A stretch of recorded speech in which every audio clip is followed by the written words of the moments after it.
সিরিজের সমতা ফেরানোর লক্ষ্য নিয়ে দ্বিতীয় টি-20তে মাঠে নামতে যাচ্ছে লিটন বাহিনী। চোট কাটিয়ে একাদশে ফেরার অপেক্ষায় টি-20 দলের অন্যতম ভরসা জাকের আলী অনিক। ব্যাটিং লাইনআপ তো বটেই, পেস ইউনিটেও আসতে পারে একাধিক পরিবর্তন। সব মিলিয়ে শ্রীলঙ্কার বিপক্ষে সিরিজের দ্বিতীয় টি-20তে কেমন হতে যাচ্ছে বাংলাদেশের সেরা একাদশ, এইটাই দেখে নেওয়া যাক একে একে।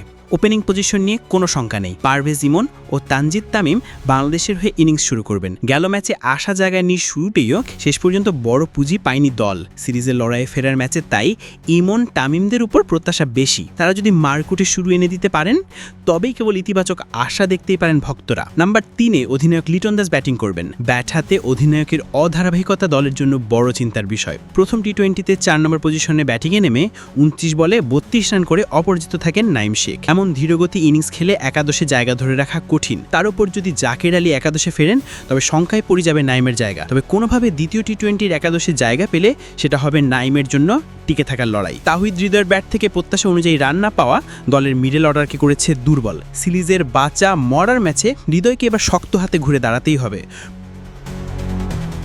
প্রথম ম্যাচে মাত্র 3 ওভারে 43 রান খরচ করেন তাসকিন আহমেদ।